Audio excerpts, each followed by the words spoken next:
Well, hello, my lovelies. It's Janet Perez with the Painted Saguaro Home and Decor coming to you with Paint Couture again to show you how I created a really beautiful chest or nightstand from a ornately carved piece that I picked up recently. And let's just get started. So first I started off by cleaning it thoroughly with Fresh Start and rinsing with vinegar and water mixed in a spray bottle. And then I coated it with a good coat of 2-in-1 premium primer in white. And now what I'm doing is I am covering those inset areas and some of the details on the side with Tuscan Sun mineral paint. I'm not sure if you're familiar with them, but in Europe, it used to be a big thing to have a wedding chest or wedding armoire. And I'm going for that look on this piece. And the key to getting this look is to use really vibrant colors beneath the finished look. And so this Tuscan Sun really is just the most beautiful, bright, vibrant yellow. I love it. It's one of my favorite colors to use as an accent color and also as a detail color from Paint Couture. So as you can see here, I'm just kind of going over some of those raised details, that pearl seed in the top and the bottom area, the dental, well, it's not really a dental detailing at the very top. It's more of a braided bit up there, and it's very difficult to see because it's underneath the lip of the top. But just kind of going through and hitting the high spots. Now I'm grabbing Opulence, which is this really rich, sort of like a summer grass green. And this is going to be my secondary color. So what I'm doing here is everything that isn't already yellow on the front, I'm going to cover in that bright green. And you don't have to be real careful with this because you're going to be going over everything. So I'm using a small painter's brush or an artist brush. I think I'm using a 1-inch brush here, but you don't really want to use anything too big on something that is this detailed. But you don't have to worry about staying inside the lines here because once it's all done, it's going to have this sort of aged, weathered effect, and it's going to be gorgeous, trust me. So again, I'm just using that Opulence, which is that beautiful, bright, deep green, and hitting all of the spots that I didn't cover with the yellow. And you'll see me kind of going over it with a rag in some spots because, you know, when you are doing a detailed piece like this, you want to make sure that the paint doesn't pool into the crevices in some areas and then cause drips. That will create ugliness down the road. And so here I'm going over those are leaves, and I know it's kind of difficult to see unless you're watching this on a computer, but those are leaves and a bow on the front of these drawers. And so I'm covering those with the Opulence to start off with as well. And I'll do some more detailing work to them in a little bit, but I just want to make sure that I get that all covered. And again, you don't have to worry about being extremely precise. I mean, you don't want to be overly messy either, but you know, if you get outside the line every once in a while, it's okay. So I want to make sure that I'm covering all of the white primer color inside of those leaf loops, and you know, there's some low spots in there that I want to make sure don't have any goobers or holidays in them where it's missing paint. So that's what I'm taking special care in, making sure that I'm covering and getting up into those tight seam areas. So here's kind of a close-up look of those leaves, and you can see where the dark crevice areas are in there and how to work into those deeper areas with the brush. And I'm going to be going over these leaves a few more times, so with different colors and different techniques, so just hang in there. But this is such an interesting piece, isn't it? I love it. When I saw it, I knew I had to have it. I actually have 2 of these, and I'm thinking I'm going to probably paint them both to match. So now what I've done here is I've created this blue by mixing Admiral Blue with Midnight Blue. And then I added some of our liquid pigment blue just to give it that sort of, I wouldn't call it cobalt, but it's a really nice bright blue. And I'm really pleased with the look that I got with this color. And I'm going right over that yellow. Yeah, I'm covering it up. And you'll see I unfortunately didn't record it, but what I do once I get this blue on, while it's still wet and not completely fully dry, is I just spritz it very, very lightly with some vinegar water, and that gives it sort of more of an opaque look. So you'll see that in just a second. Now I'm going over the pearl seed detail with the blue and then wiping it back so that that yellow kind of pops through and it's not too heavy.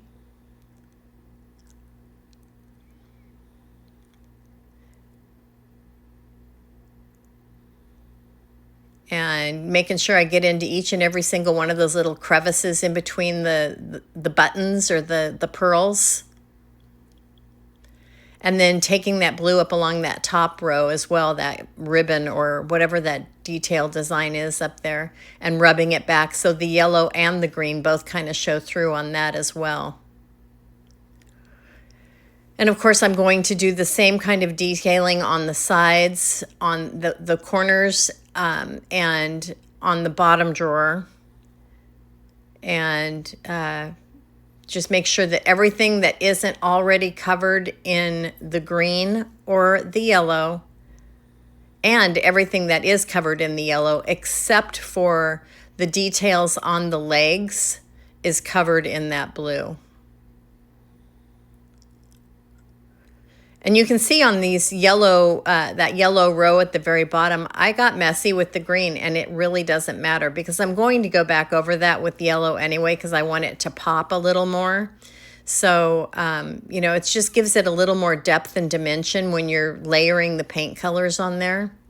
And here I'm going over that green detail because I want the green to pop through beneath the blue. And you'll see me wipe it all back with a paper towel. And it's a slightly damp paper towel. It's not wet, but it is slightly damp, just so you know. And that will help also create sort of that opaqueness that I'm looking for on this and let those colors beneath kind of pop through a little bit.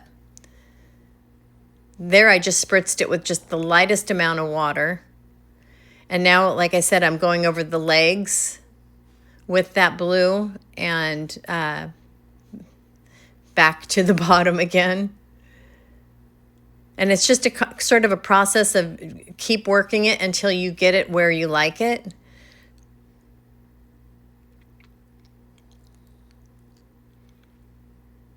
And but man, I love this blue. I'm going to, I think, make a full jar of it because I really do think it's a pretty, pretty color.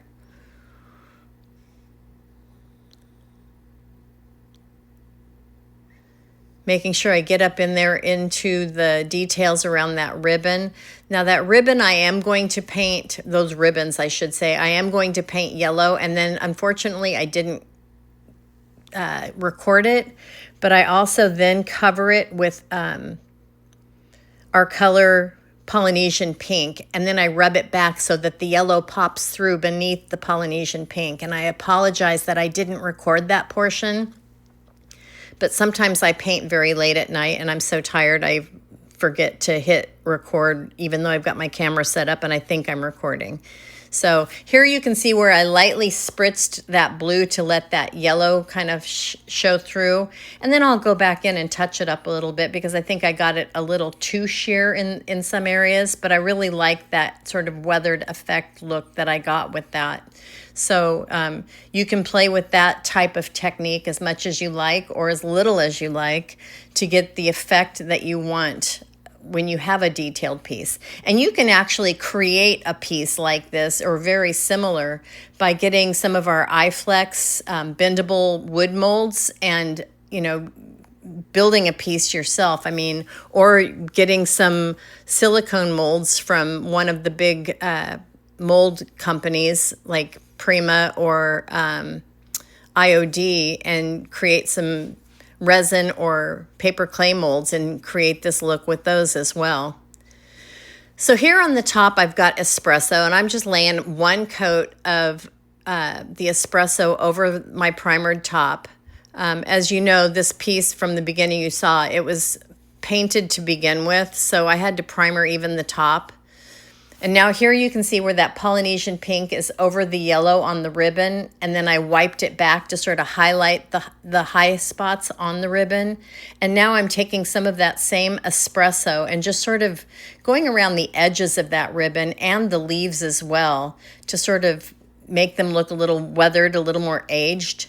And you can see on the veining of the leaves, I also took some of that Polynesian pink and sort of rubbed it over it and then wiped it back to give it a little more detail on the veining of those leaves as well. And I, again, apologize that that didn't get recorded, but sometimes when we're creating a piece, we're more focused on what we're doing than we should be on recording.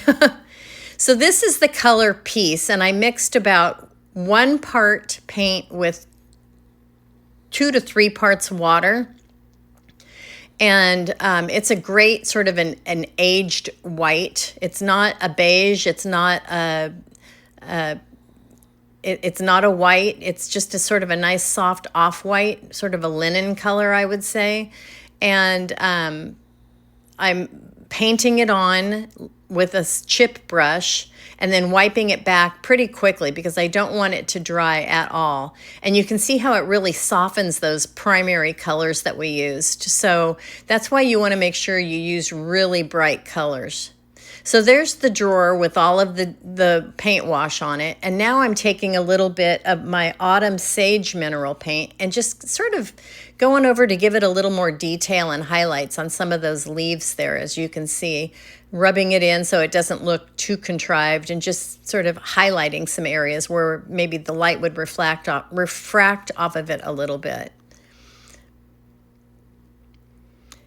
And then here I have, first I'm using it's a pale, it's the rose pink, is what French rose pink is what I'm using here, but it wasn't quite dramatic enough.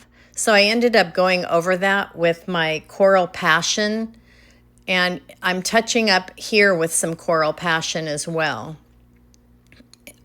Just to, again, give a little more detail and dimension. This is a very dramatic piece, and I want the drama to flow through on the paint colors as well. So here's that Coral Passion, and I'm kind of going into some of the details that I want to add a little more color to on the sides. That little dot there in the center, I may turn it from yellow to Coral Passion. Very carefully.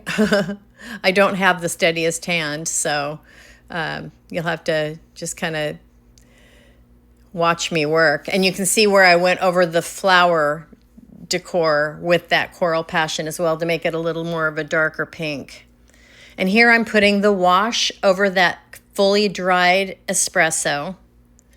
And again, this is that 1 part or 3 parts water to 1 part paint. And you just want to make sure you get full coverage and you don't have any holidays so that you don't have any blank spots once you wipe it back. But you also want to be careful not to let it dry or else it will end up looking like this. So you have to work pretty quickly when you are doing a paint wash. You can even spritz it a little bit to keep it wet if it's a bigger area that you're painting or you want to work in small sections. This is a pretty small piece, so it's okay to do the entire top in one fell swoop. But as you can see, my rolling cart is kind of moving on me here as I'm rubbing back, which was a little frustrating. But so I love how the paint wash kind of settles into the crevices along the top, so it sort of accentuates the details along here. And I'm doing a second coat just because the first coat felt a little too streaky to me. So I'm giving it a second wash, and I'm pleased with how that looked once I was done with it. But you want to make sure you go in one direction, okay?